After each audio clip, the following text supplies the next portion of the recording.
नमस्कार मित्रांनो, मागच्या लेक्चरमध्ये आपण वर्तुळाचे इंट्रोडक्शन बघितलं होतं.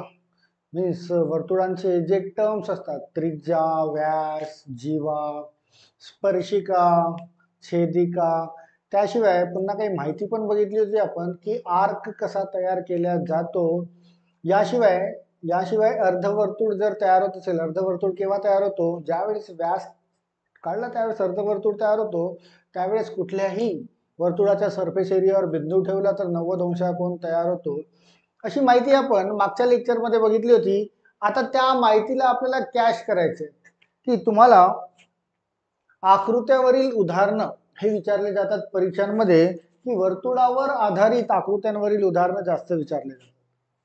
की यामध्ये बघा क्वेश्चन नंबर हा जो दिसतोय, यामध्ये एक वर्तुळ दिलेला आहे, त्याच्या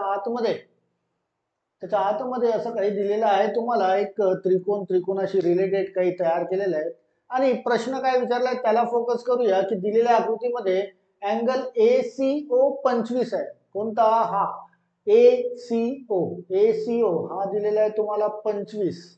त्यानंतर अँगल ABO हा तुम्हाला दिलेला आहे 30 आणि प्रश्न विचारलाय तर अँगल BAC चे माप किती? कुणाचे काढायचे आहे तुम्हाला? B, A आणि C याचे माप, म्हणजे हा टोटल काढायचा आहे तुम्हाला. या टोटलचे माप काढायचे आहेत. तर कसं काढल्या जाईल? चला बघूया की हा बघा, हा केंद्रबिंदू आहे. इथून ही एक झाली आहे त्रिज्या, इथे त्रिज्या आणि ही सुद्धा एक त्रिज्याच आहे. केंद्रबिंदूवरून वर्तुळाच्या सरफेस एरियाला जर टच करते तर ती त्रिज्याच असेल. त्रिज्या असेल तर कुठल्याही वर्तुळाच्या त्रिज्या या नेहमी सारख्या असतात. या सारख्या असतात तर ही त्रिज्या आणि ही त्रिज्या ही दोघेही एकमेकांना सारख्या असतील. आणि असा काही त्रिकोण इथे तयार होतोय बघा, की असा काही त्रिकोण असा जिथे जिथे या दोन बाजू सारख्या आहेत, या दोन बाजू सारख्या आहेत म्हणजे हा समद्विभुज त्रिकोण असं म्हणता येईल. त्रिकोणाची पण माहिती आपण बघितली ना, समद्विभुज त्रिकोण. तर समद्विभुज त्रिकोणाचे विरुद्ध कोण जे असतात ते सारखे असतात. तर हा कोण दिलाय तुम्हाला 30, तर हा कोण सुद्धा 30 असायला पाहिजे. विरुद्ध कोण ज्या दोन समबाजू असतात त्याच्या अपोजिट अँगल्स हे सारखे असतात. तर हा जर 30 आहे मित्रांनो, हा जर 30 आहे तर हा कोण सुद्धा 30 चा होईल. हा कितीचा होईल? हा सुद्धा 30 चा होईल. कोणत्या आकृतीमध्ये? यामध्ये AOB मध्ये. असंच काहीतरी तुम्हाला AOC मध्ये पण दिसत आहे की ही आहे तुमची त्रिज्या आणि ही सुद्धा आहे तुमची त्रिज्या. दोन्ही त्रिज्या सारख्या असतात, पण यामध्ये आता कोणाचं माप दिलंय 25. तर या दोन बाजू सारख्या असतील तर या कोणाचं माप पण तुमचं 25 होईल. त्रिकोणाच्या माहितीमध्ये समद्विभुज त्रिकोण आपण शिकलेलो आहे. ज्या दोन बाजू सारख्या असतात त्याचे अपोजिट अँगल्स हे नेहमी सारखे. आता या त्रिकोणापासून हा मिळालाय 30, या त्रिकोणापासून हा मिळालाय 25. तुम्हाला टोटल याचं माप विचारलेलं आहे. टोटल या कोणाचं माप विचारलंय. हा आहे 30 आणि हा आहे 25. तर या दोघांची बेरीज मिळून त्या अँगल BAC चं माप तुम्हाला काढते. तर 30 अधिक 25 होतात 55. तर तुमच्या प्रश्नाचं उत्तर 55 डिग्री असायला पाहिजे. लक्षात घ्या, आकृत्यावरील उदाहरणं भूमितीमध्ये जर सर्वात जास्त कोणत्या आकृत्यावर पडत असतील तर तो सर्कल आहे बरं का. वर्तुळावर सर्वात जास्त आकृत्यावरील उदाहरणं विचारले जातात आणि त्या वर्तुळाची माहिती जर आपल्याला असेल तर आपल्या प्रश्नाची उत्तरे लवकर तयार होईल. ॲज वेल ॲज वर्तुळाची तर माहिती आहेच, तुम्हाला या त्रिकोणांची पण माहिती आहे की समद्विभुज त्रिकोण जर असेल, जसं आपण सुरुवातीला त्रिकोणामध्ये बघितलं होतं आपण, समद्विभुज म्हणजे या दोन बाजू जर सारख्या असतील त्याचे अपोजिट कोण हा कोण आणि याचा अपोजिट कोण हा सुद्धा सारखा असतो. आपण याचा वापर या आकृतीमध्ये केलेला आहे की ज्या त्रिज्या असतील त्या त्रिज्या सारख्याच लांबीच्या असतात. एका वर्तुळाला किती पण त्रिज्या काढा, त्या त्रिज्या सर्व सारख्याच लांबीच्या असतात, कारण वर्तुळ केंद्रापासून सारख्या अंतरावर हा सरफेस एरिया असतो. तर समद्विभुज त्रिकोणाच्या नुसार त्याचा वापर करूनही आणि वर्तुळाची जी काही माहिती होती त्यानुसार आपण प्रश्न सॉल्व्ह केला. चला समोरच्या प्रश्नावर येऊया.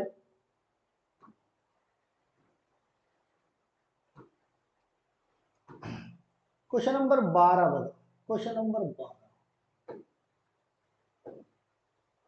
काय बोलतोय बघूया.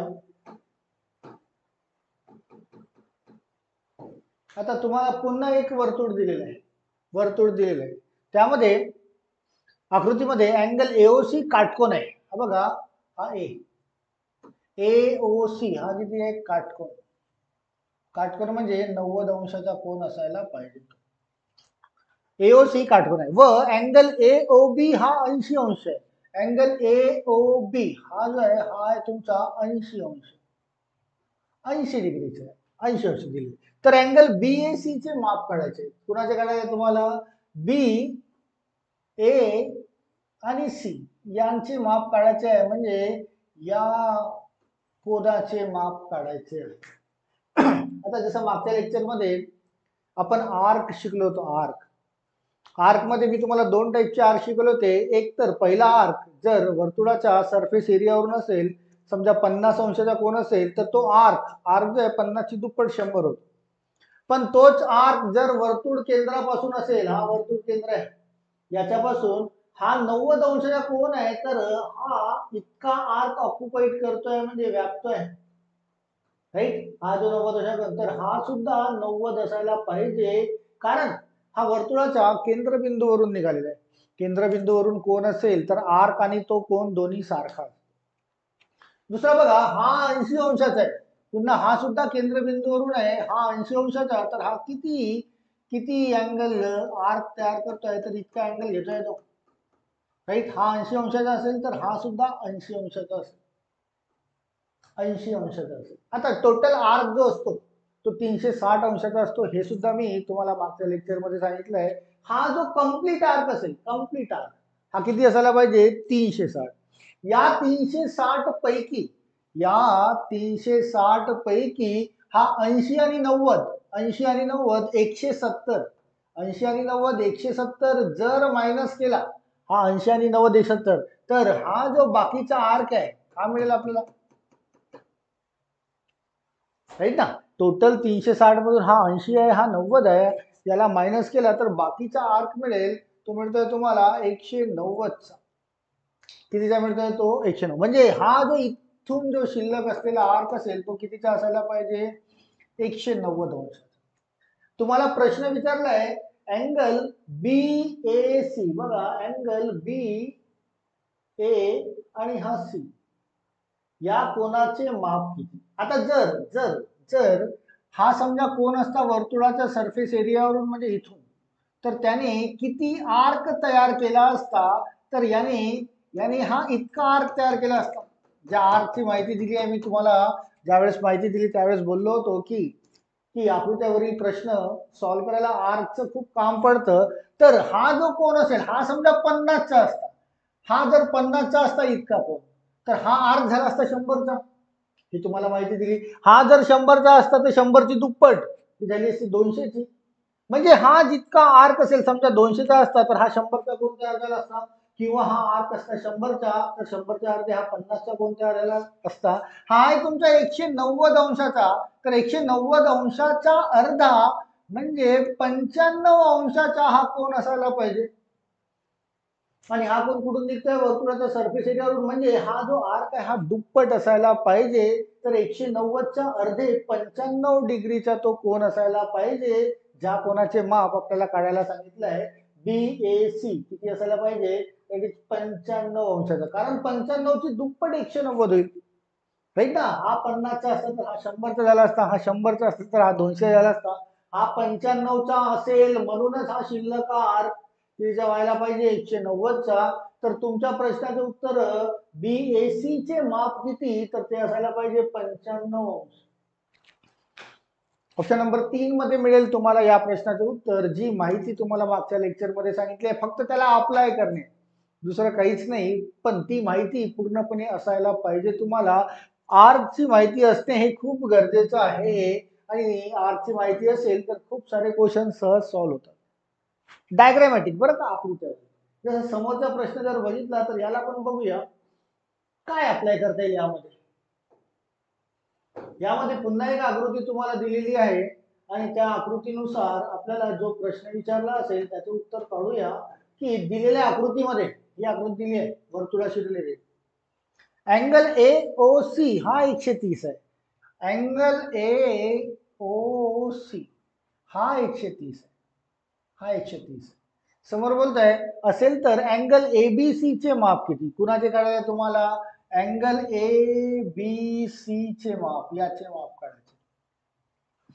चला अगेन बघूया आर्क नुसार हा जो कोण तयार होतोय हा वर्तुळ केंद्रापासून तयार होतोय आणि हा कोण किती आर्क तयार करेल, तर बघा हा कोण इथून इथपर्यंत आर्क तयार करतोय, म्हणजे हा जो आर्क असेल इथून इथपर्यंत हा वर्तुळ केंद्रावरून आहे 130, तर हा आर्क सुद्धा असायला पाहिजे 130 अंशाचा. वर्तुळ केंद्रावरून कोण तयार होत असेल तर आर्क सारखा. टोटल आर्क असतो 360, टोटल आर्क असतो तुमचा 360, यापैकी हा 130 जर वजा केला तर हा शिल्लक 230चा, हा जो शिल्लक आर्क आहे त्याच्याशिवाय हा कितीचा असायला पाहिजे, 230 अंशाचा. राईट. आता प्रश्न काय विचारलाय त्याला बघा, प्रश्न बोलतोय angle A, angle B, angle C, angle A B C या कोणाचे माप किती. आता हा जो अँगल बी आहे, हा जो अँगल बी आहे हा वर्तुळाचा सरफेस एरियावर आहे, वर्तुळाचा, आणि समजा हा या अँगलची किंमत असते 50 अंश, 50 अंश, तर याच्यापासून हा जो आर्क तयार होतोय हा पूर्ण या अँगल पासून तयार होतोय. बघा हा इथून सुरुवात होऊन तो इथे संपतोय, म्हणजे इथून सुरुवात होऊन इथे संपतोय तो, तर अँगल एबीसी इतका आर्क तयार करतोय. हा 50चा असता तर तो आर्क झाला असता 100चा, हा 100चा असता तर तो आर्क झाला असता 200चा, म्हणजे हा टोटल जो आर्क आहे त्याच्या अर्ध्या अंशाचा कोण असायला पाहिजे, 230, 230चा आर्क आहे तर त्याचा अर्धे 115 अंशाचा कोण असायला पाहिजे, तो अँगल एबीसी. राईट ना, जर सरफेस एरियावरून 115चा कोण असेल तर 115 ची दुप्पट 230 तयार होईल. तर तुम्हाला प्रश्न विचारलाय एबीसी चे माप किती, तर एबीसी चे माप असायला पाहिजे 115 अंश. आर्कची माहिती ठेवा, डायग्रामॅटिकचे ऑलमोस्ट उदाहरण सॉल्व्ह करून घ्या. आय होप समजलं असेलच. चला नेक्स्ट बघूया, नेक्स्ट काय बोलतो.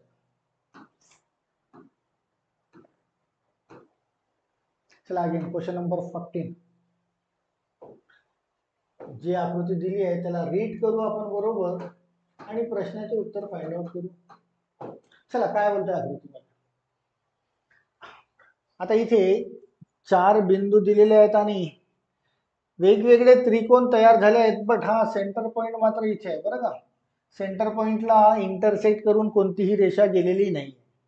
चला दिलेल्या आकृतीमध्ये बीएसी 50 आहे, हा बीएसी हा आहे 50, बीएसी आहे 50 व डी बी सी आहे 60, कोण हा डी, हा बी आणि सी हा किती बोलताय, हा आहे 60, हा आहे 60.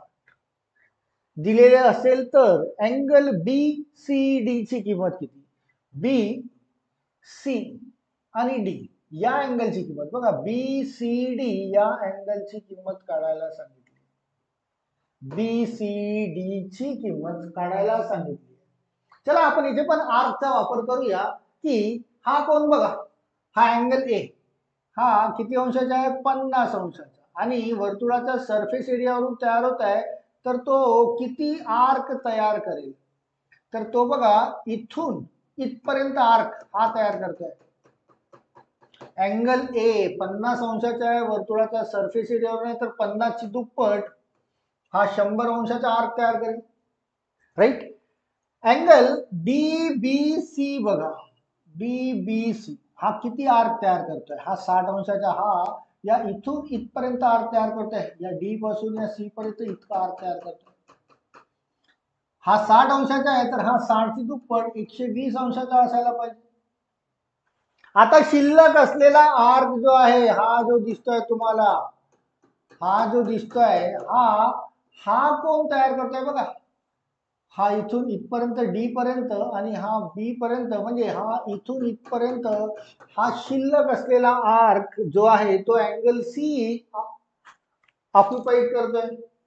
आपल्याला इतकं माहिती आहे टोटल आर्क 360 आहे. टोटल आर्क आहे तुमचा 360. यापैकी हा 100 आणि हा 120. 100 आणि 120 220. 220 मायनस करून घेऊ आपण, किती राहिलाय 140. तर हा जो शिल्लक आर्क असेल हा कितीचा असेल 140 अंशाचा.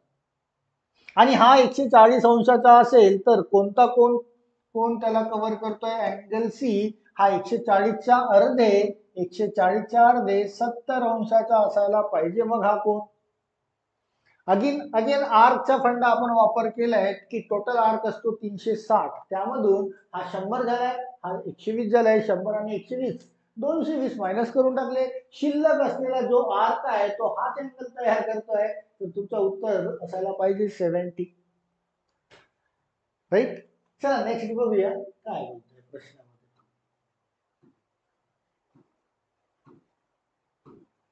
चला पुन्हा वर्तुळावर आधारित प्रश्न.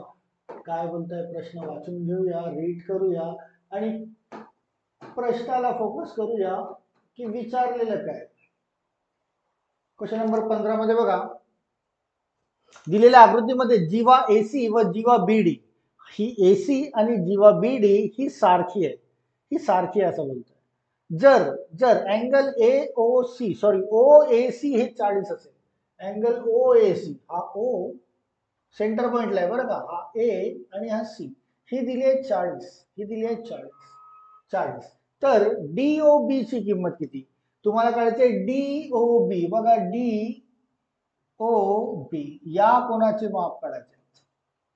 त्रिकोण शिकवत असताना मी तुम्हाला असं शिकवलं होतं की कधी पण असा इंटरसेक्शन जर होत असेल कधी पण, तर याचे अपोजिट अँगल जे असतात ते सारखे असतात. हा जर 1 अंशाचा असेल याचा अपोजिट हा सुद्धा 1 अंशाचा असायला पाहिजे.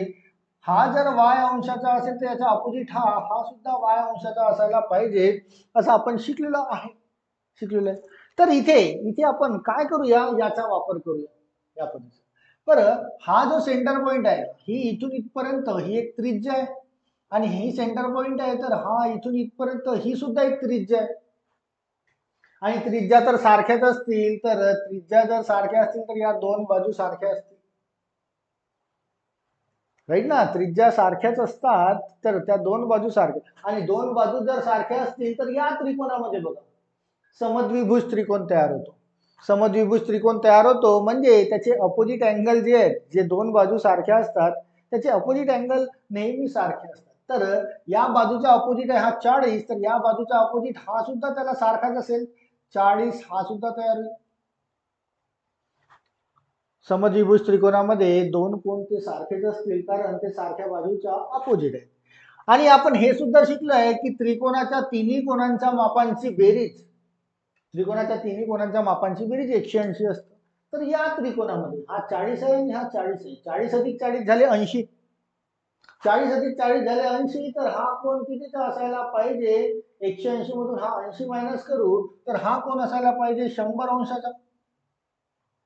हा कोण असायला पाहिजे 100 अंशाचा. आणि हे जे इंटरसेक्शन आहे ते इथे बघा की ही रेषा चालली आहे अशी आणि ही रेषा चालली आहे अशी. तर हा जो कोण असेल याचा अपोजिट हा कोण दिसतोय, तर इंटरसेक्शन होत आहे म्हणजे अपोजिट अँगल सारखे असायला पाहिजे. तर हा जर 100 आहे तर हा सुद्धा 100 अंशाचा असायला पाहिजे. जो प्रश्न तुम्हाला विचारण्यात आलेला आहे तो किती अंशाचा असायला पाहिजे, तो असायला पाहिजे 100चा उलट 100. 100 अंशाचा तुमच्या या प्रश्नाचे उत्तर तयार व्हायला पाहिजे 100. अगेन तेच केलंय. 100चा अपोजिट काय आहे, 100 तुमच्या प्रश्नाचे उत्तर. राईट. क्लिअर आहे, हळूहळू होईल. जर थोडाफार डाऊट असेल पुन्हा पुन्हा बघणे आहे तुम्हाला व्हिडिओ, त्याच्यासाठी तुम्हाला माहिती इन्फॉर्मेशन पूर्ण असायला पाहिजे वर्तुळा संबंधित, तर प्रश्नाची उत्तरे सोपी होतात. आणि ती माहिती आपण मागच्या लेक्चरमध्ये घेतलेली आहे, त्याचाच वापर करून आपण हे प्रश्न सॉल्व्ह करतोय. चला या प्रश्नावर येऊया. काय दिलेलं आहे आधी बघूया. दिलेल्या आकृतीमध्ये अँगल बीएसी 30 आहे. कोण हा बी, हा ए आणि हा सी, म्हणजे बीएसी हा अँगल हा दिलेला आहे तुम्हाला 30चा. 30चा.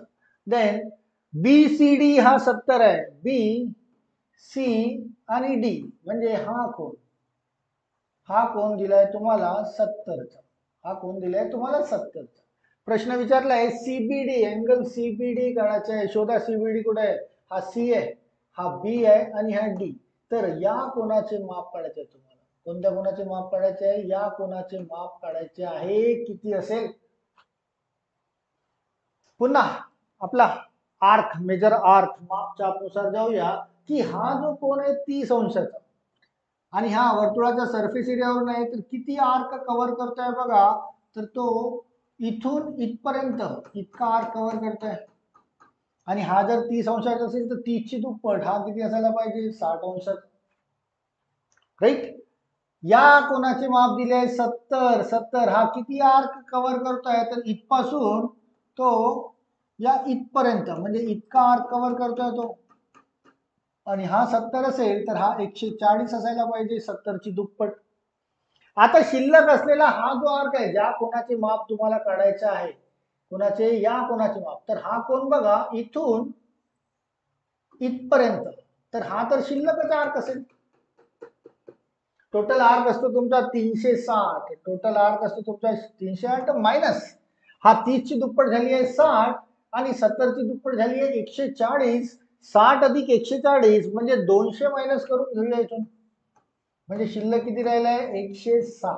तर हा जो आर्क असेल इथून इथपर्यंत, हा जो शिल्लक असलेला आर्क हा कितीचा असायला पाहिजे. तो असायला पाहिजे 160चा.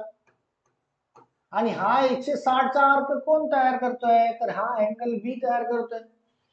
आणि हा वर्तुळाचा सरफेस एरियावरून आहे, तर हा 160चा असेल तर हा याच्यापेक्षा अर्धा असायला पाहिजे 80चा. हा 80चा असेल तरच तो 160चा होईल. तुमच्या प्रश्नाचं उत्तर असायला पाहिजे 80 यानुसार. चला समोर जाऊया. क्वेश्चन नंबर नेक्स्ट ला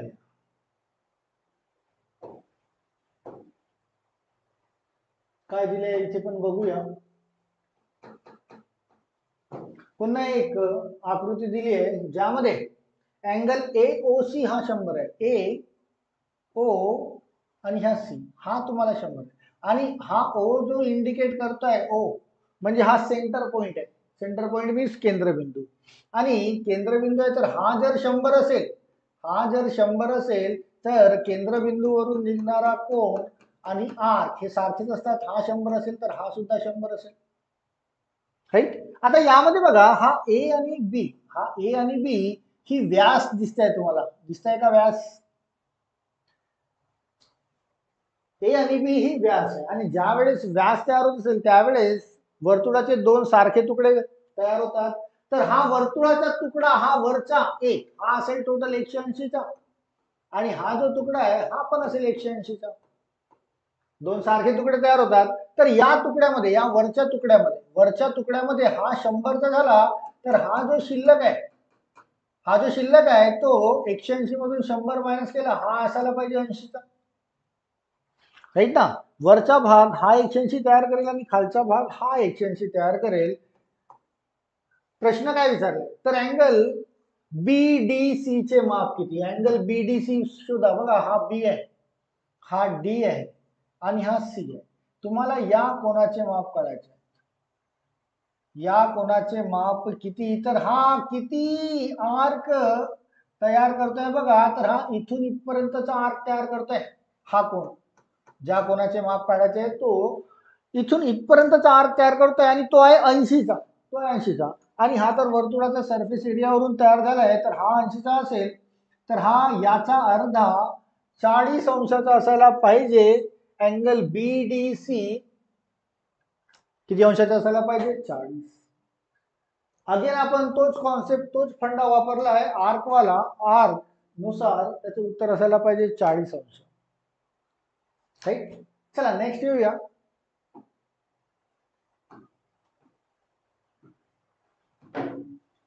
चला क्वेश्चन नंबर नेक्स्ट काय बोलतोय त्याला बघूया.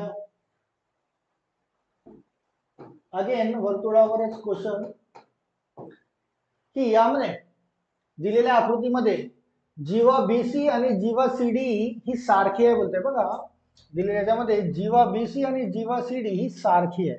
म्हणजे हा बी ए बी हा इथे सी असायला पाहिजे, दिसत नाही.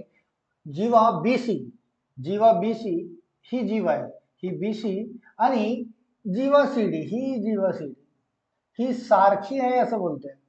सारखी जर असेल तर हा जो त्रिकोण आहे, हा त्रिकोण बघू आपण खालचा, हा त्रिकोण, तर हा समद्विभुज त्रिकोण तयार होत आहे. त्रिकोण तो समद्विभुज त्रिकोण तयार होत आहे, आणि समद्विभुज त्रिकोणाचे अपोजिट अँगल हे नेहमी सारखे असतात. हा 25 असेल, इथे 25 दिलेला आहे, हा 25 असेल तर हा सुद्धा 25च असायला पाहिजे. राईट. प्रश्न काय विचारलाय त्याला फोकस करूया. अँगल डीबीसी हा 25 दिला असेल तर अँगल बीएडी चे माप किती, कोणाच्या काढायचे तुम्हाला, बी ए आणि डी याचं माप, मीन्स या कोणाचे माप काढायचे आहे तुम्हाला, बीएडी चे, बीएडी चे. चला काढून घेऊया. बघा हा 25 अंशाचा कोण आहे, कोणता, अँगल डीबीसी 25, आणि हा किती आर्क तयार करेल, तर हा इतका आर्क तयार करतोय, 25 ची दुप्पट किती होईल तो 50. सेम हा अँगल जो आहे, हा अँगल बीडीसी हा 25 चा आहे, तर हा इतका आर्क तयार करतोय, 25 ची दुप्पट होईल हा 50, आणि हा टोटल बी पासून डी पर्यंत हा 50 आणि 50 हा किती होईल तुमचा, टोटल 100, टोटल 100. तुम्हाला याचं माप काढायचं, या कोणाचे माप किती. आता हा जो कोण आहे जर बरोबर बघितला तर बघा किती किती आर्क तयार करतोय, हा इतकाच आर्क तयार करतोय बी पासून डी पर्यंत, आणि बी पासून डी पर्यंत टोटल आहे 100. 100 असेल तर हा त्याचा अर्धा असायला पाहिजे, हा त्याचा अर्धा किती असायला पाहिजे, 50 अंशाचा असायला पाहिजे, कारण तो वर्तुळाचा सरफेस एरियावरून निघतोय. हा जर 50 अंशाचा असेल तरच हा आर्क जो आहे हा दुप्पट 100 होईल त्याचा. म्हणजे तुमच्या प्रश्नाचं उत्तर काय असायला पाहिजे, तर 50 अंश असायला पाहिजे, ऑप्शन नंबर 3. अगेन आर्कचा वापर केलेला आहे आणि त्याच्यानुसार उत्तर काढलं आहे. चला बघूया समोर काय बोलतोय.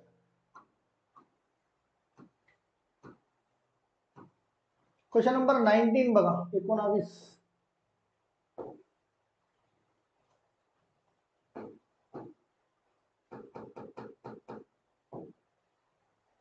यामध्ये आता तुम्हाला या वर्तुळाच्या आतमध्ये तुम्हाला हा चौकोन दिसतोय, चौकोनाचे चारही बिंदू वर्तुळावर आहेत, चौकोनाचे चारही बिंदू वर्तुळावर आहेत, म्हणजे चक्रीय चौकोन असेल तो. आणि चक्रीय चौकोन याच्याबद्दलही मी मागच्या लेक्चरमध्ये तुम्हाला माहिती दिली होती की चक्रीय चौकोनाचे जे अपोजिट अँगल्स आहेत ना, हा कोन आणि हा कोन, यांची बेरीज असेल 180. त्याशिवाय हा कोन आणि हा कोन हे जे अपोजिट अँगल्स आहेत यांची बेरीज 180 यायला पाहिजे, हे चक्रीय चौकोनाचा नियमच बोलतोय तो. आधी प्रश्न वाचून घेऊया काय बोलताय. दिलेल्या आकृतीमध्ये अँगल सीबीई 110 आहे, हा सी, हा बी आणि हा ई, हा किती आहे 110, हा किती दिलाय 110.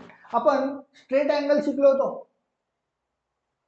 त्रिकोणामध्ये, स्ट्रेट अँगल, तर हा बघा स्ट्रेट अँगल दिसतोय, हा जातोय ना, दॅट इज स्ट्रेट अँगल. त्याच्यापैकी हा 110 असेल तर मग हा किती असायला पाहिजे, तर टोटल स्ट्रेट अँगल असतो 180 चा, त्यामधून 110 मायनस केले तर हा असायला पाहिजे 70 अंशाचा, 70 अंशाचा. प्रश्न बघूया, प्रश्न काय विचारतोय, अँगल सीडीएफ चे माप किती, सीडीएफ, सीडीएफ शोधा, कुठे आहे, हा सी आहे, हा डी आहे आणि हा एफ आहे. अँगल सीडीएफ या कोणाचे माप काढायचे आपल्याला, या कोणाचे माप, अँगल सीडीएफ चे माप काढायचे. यामध्ये चारही जे आहेत चौकोनाचे बिंदू हे वर्तुळच्या सरफेस एरियावर दिसत आहेत. तर चक्रीय चौकोनानुसार या कोणाची बेरीज आणि या कोणाची बेरीज, अँगल डी आणि अँगल बी ही आली पाहिजे 180, आणि हा जर 70 असेल, हा जर 70 असेल तर हा 110 असायला पाहिजे. चक्रीय चौकोनाच्या नियमानुसार हा 70 असेल तर हा, कारण 110 अधिक 70 हा होईल 180. पण तुम्हाला कोणता कोण विचारलाय, सीडीएफ, सीडीएफ म्हणजे हा एक्सटर्नल अँगल, बाहेरचा कोण विचारलाय. तर इथे पण बघा स्ट्रेट अँगल दिसतोय तुम्हाला, त्रिकोणामध्ये शिकलेला स्ट्रेट अँगल, त्यापैकी हा 110 असेल, हा 110 असेल तर हा 70 अंशाचा असायला पाहिजे स्ट्रेट अँगल नुसार, कारण स्ट्रेट अँगल हा 180 अंशाचा असतो. तर तुमचं उत्तर एक्सटर्नल अँगल दिलेला आहे 70 अंश असायला पाहिजे, जे ऑप्शन नंबर 1 मध्ये मिळतं. जे जे कॉन्सेप्ट आपण शिकलेले आहे, जी जी माहिती आपण शिकलेली आहे, आपण त्याचा वापर करतोय. आणि जर भूमितीला सोपं करायचं असेल तर तुम्हाला आकृत्यांची माहिती, त्यांचे प्रॉपर्टीज, त्यांचे गुणधर्म माहिती असतील तर आकृत्यावरील प्रश्न सोपे होतात. चला बघूया यासाठी आजच्यासाठी शेवटचा प्रश्न. Question number 20. क्वेश्चन नंबर 20 काय बोलतोय प्रश्न वाचून घेऊया. पुन्हा एक सर्कल दिलेला आहे, त्यामध्ये अँगल एडीसी 130 आहे. पुढे एडीसी हा ए आहे, हा डी आहे आणि हा सी आहे. म्हणजे हा जो कोण दिलाय हा तुम्हाला दिलाय 130 130. तर तर एक्स ची किंमत किती असा प्रश्न विचारलाय. एक्स कुठे दिसतोय तुम्हाला, हा दिसतोय एक्स, याची किंमत किती असा प्रश्न विचारलेला आहे. चला बघूया कसं केलं. आता यामध्ये पण जर बघाल तर तुम्हाला एक चौकोन दिसत असेल. चौकोन शोधा. तर चौकोन कुठे मिळतोय बघा. चौकोन ओळखून दाखवतो. ए बी सी आणि डी. हा बघा चौकोन दिसतोय. हा एक रेषा, ही दुसरी, ही तिसरी आणि ही चौथी. मिळतोय चौकोन. आणि या चौकोनाचे चारही बिंदू वर्तुळाच्या सरफेस एरियावर आहेत का बघा. तर हो आहेत. या चौकोनाचे चारही बिंदू वर्तुळाच्या सरफेस एरियावर आहेत. म्हणजे चक्रीय चौकोनाचा नियम लागू होईल. आणि चक्रीय चौकोन काय बोलताय की अपोजिट अँगल जे असतील ना, या डी च्या अपोजिट कोणता अँगल आहे, हा बी. डी चा अपोजिट अँगल आहे बी. तर अपोजिट अँगल जे विरुद्ध कोण आहे त्यांची बेरीज 180 असायला पाहिजे. त्यापैकी हा 130 आहे, तर हा 50 अंशाचा असायला पाहिजे. हा 130 आहे तर हा 150 अंशाचा असायला पाहिजे. आपल्याला उत्तर काढायचे आहे या एक्स ची किंमत किती, म्हणजे या कोणाचे मेजरमेंट काढायचे आपल्याला, या कोणाचे माप. आता जर हा बघा, हा तुम्हाला सरळ व्यास दिसतोय राईट ना, डायमीटर दिसतोय. डायमीटर म्हणजे दोन सारखे तुकडे होणे. आणि डायमीटर जर असेल तर वर्तुळाच्या सरफेस एरियावर कुठे पण एक पॉईंट घेतला तर तिथे 90 अंशाचा कोन तयार होतो. हे सुद्धा तुम्हाला मागच्या लेक्चरमध्ये याची माहिती दिली होती की जर हा डायमीटर असेल तर हा जो कोन आहे बघा, हा पॉइंट सी, जिथे या दोन्ही शिरोबिंदूला ए ला आणि बी ला जर जोडला तर इथे 90 अंशाचा कोन तयार व्हायला पाहिजे. तर हा तयार होईल तुमचा 90 अंशाचा कोन. आणि आता फक्त या त्रिकोणामध्ये बघायचं. या त्रिकोणामध्ये त्रिकोणाच्या तिन्ही कोणांच्या मापांची बेरीज असतं 180. त्यापैकी हा 90 आहे आणि हा 50 आहे. तर 180 मधून 90 अधिक 50 140. 180 मधून 90 अधिक 50 140. 140 जर मायनस केले टोटल 180 मधून 140, तर या एक्स ची किंमत किती मिळायला पाहिजे मग 40 अंश. या कोणाचे माप किती असायला पाहिजे 40 अंश. जे तुम्हाला काढायला सांगितलं आहे तर तुमच्या प्रश्नाचं उत्तर असायला पाहिजे 40 अंश. म्हणजे काय अप्लाय केलं आपण की हा व्यास तयार होत आहे तर वर्तुळावर कुठे पण पॉइंट असेल, कुठे पण आणि व्यासाचे हे दोन्ही शिरोबिंदू जर त्याला जोडले तर 90 अंशाचा कोन तयार होतो म्हणजे होतोच, डेफिनेटली होतो. हे मागच्या लेक्चरमध्ये मी तुम्हाला सांगितलं होतं. तर हा झालाय 90, हा झालाय 50 आणि हा त्रिकोण जर तयार होत असेल, त्रिकोणाच्या तिन्ही कोणांचे माप मेजरमेंट 180. 180 मधून या दोघांची बेरीज आपण मायनस करून दिली. 90 अधिक 50 140 मायनस केली, प्रश्नाचं उत्तर तयार झालं. राईट. तर हे होते तुमचे आकृत्यावरील वर्तुळाचे उदाहरण. जे तुम्ही एसएससी रेल्वेचं देत असाल तर तुम्हाला डेफिनेटली आकृत्यांवर प्रश्न आढळतील. आणि स्पेशली वर्तुळावर जास्त प्रश्न विचारण्यात येतात, त्यामुळे आपण वर्तुळावरचे प्रश्न घेतले. पण त्यापूर्वी आपण वर्तुळाची पूर्ण माहिती घेऊन घेतली. मागच्या लेक्चरमध्ये मी तुम्हाला पूर्ण माहिती दिली. जर ती माहिती मीन्स ऍक्च्युली त्याचे गुणधर्म, त्याचे प्रॉपर्टीज होते जे मी मागच्या लेक्चरमध्ये शिकवले. ते प्रॉपर्टीज जर तुम्हाला माहिती असतील तर वर्तुळावरील जर कसाही प्रश्न आला तुम्हाला सहज सॉल्व्ह करता येईल. राईट. चला, हे होतं आपलं वर्तुळाचं लेक्चर नंबर 2. तिसऱ्या लेक्चरमध्ये आपण शाब्दिक उदाहरणं घेऊया की शाब्दिक रचनेमध्ये जे विचारले जातात त्याला आपण सॉल्व्ह करूया शब्दरचनाची उदाहरणं. राईट. या लेक्चरमध्ये इतकंच. नेक्स्ट लेक्चरमध्ये पुन्हा भेटूया. थँक्यू.